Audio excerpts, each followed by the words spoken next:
大家好，我是小諾。豬油是我們生活中經常用到的一種油，平時炒菜、燉菜放上一些，菜品口感更香。做面時加入一些豬油，成品油亮口感好。怎樣熬豬油？今天就給大家分享幾個小技巧。熬豬油時千萬不要直接下鍋熬，切記4放3不放。熬好的豬油雪白無異味。想學的點擊屏幕上的有用，一起看看我是怎麼做的吧。今天花了15塊錢買了3斤的豬油，我們這邊豬油5塊錢一斤，不知道你們那裡多少錢一斤。在選擇豬油的時候，最好選擇這種白的豬油，這樣的豬油看上去也很漂亮，熬出的豬油口感清香。不要選擇那種髒的黑的豬油，那種豬油就是劣質豬油，即使熬出来的豬油吃着也不放心。先把豬油切成大塊，再改刀切成小塊。嫌麻煩的可以讓豬肉摊的老板直接切成小塊。買回来的豬油不要直接下鍋，直接下鍋就錯了。切好之後我们需要處理一下，這樣熬出的豬油才會雪白無異味。全部把它切成這樣的小丁，把它倒入鍋中，加入清水，大火把水溫加熱，用溫水把豬油中的雜質煮出來。切記水不要燒開，燒開的話豬油融化容易進到水。用勺子不停地攪動，水慢慢變得渾濁了，裡面的血沫髒東西也就出來了。然後把豬油控水撈出，放入大盆中，將豬油清洗一遍。切記我們清洗豬油的時候不能用冷水，用冷水清洗豬油，豬油容易凝固，髒東西血沫清洗不乾淨，容易凝固在豬油上。水溫也不要太高，60度就可以了。用漏勺來回的攪動，看一下豬油現在看上去就比較清爽了，乾淨了。控水撈出，放在漏籃裡瀝乾水分，這個水分一定要給它瀝乾。熬豬油一般分為油熬和水熬，今天我們用水來熬豬油，熬出的豬油雪白亮麗，口感清香。鍋中加入清水、熱水、涼水都可以，然後把瀝乾水分的豬油倒入鍋中，往裡面加入白酒，不要加料酒。加入快要過期的白酒，能夠延長保質期，而且還有殺菌消毒的作用。用勺子不停地攪動，讓豬油受熱均勻。大火熬煮豬油，水分充分的蒸發，水分蒸發也會帶走豬油中的腥味兒，剩下的就是豬油了。這樣熬出來的豬油油質清澈，味道清香。水分蒸發，剩下的就是豬油了。看一下，現在豬油就比較清澈了。這個時候我們要用中火熬，熬豬油3不放：1不放花椒，2不放料酒，3不放蒜。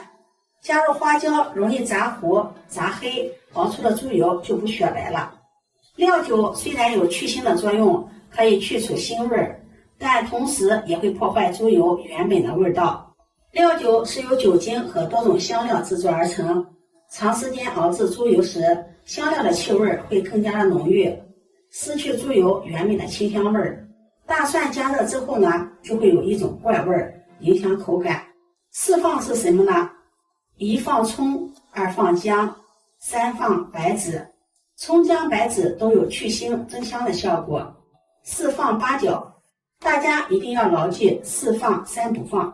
用勺子不停地翻拌，把豬油全部熬出來。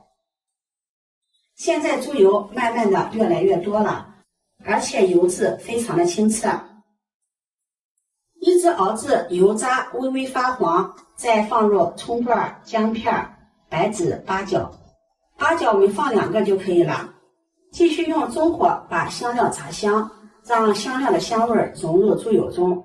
香料也不要炸的時間太長了。接下來我們再準備一口砂鍋，往裡面放入1把黃豆，再撒入1勺食鹽。黄豆、食用鹽都有很好的防腐作用，黄豆还可以吸收料渣的味道，這樣豬油吃起來就沒有異味了。準備好後，把它先放在一旁備用。這個時候豬油熬得差不多了，油脂清澈，大料微微發黃了，油渣也是发黄了。现在就不要再熬了，熬的时间长了，油容易变黑。把熬好的油盛入砂锅裡就可以了。我們可以用过濾网過濾一下，這樣油脂會更加的清晰。再用筷子攪拌均勻，攪拌食鹽溶解。像這樣把它放在一旁靜置一夜。剩下的料渣不要丟掉了，我們可以把裡面的蔥薑大料挑去不要，用來包包子做馅料，吃起來特別的香。趁熱的時候盛出來，放入盤中，撒上孜然粉或者是燒烤料，直接卷着单餅吃，吃起来也是特別的香，像燒烤一樣。老公剛剛回到家裡，看到用砂鍋盛油，把我批評了一頓，以後怎麼用砂鍋了。趁着油還沒有凝固，把它倒入一個大一點的碗中，把黃豆也倒進來，再給它攪拌攪拌，這樣把它放在一旁靜置一夜就可以了。這是靜置了一夜的豬油，豬油雪白細膩光滑，這樣做出來的豬油炒菜的時候放上一點，特別的香。特別是燉菜，用豬油燉出來的菜口感特別的香。拌飯的時候放上一點豬油，增加口味，好吃下飯。我們小時候沒有什麼好東西吃，都是用煎餅捲上荤油，吃起來覺得特別的香。現在條件好了，天天都能吃上肉了，但是還是很喜歡煎餅捲荤油，放上2根鹹菜，好吃又下飯。今天的視頻就分享到這裡了，如果你喜歡就收藏起來試試吧。喜歡我的視頻記得點讚、關注、轉發，點我頭像可以看到更多美食視頻。我每天都會發布不一樣的視頻，我們下期視頻再見。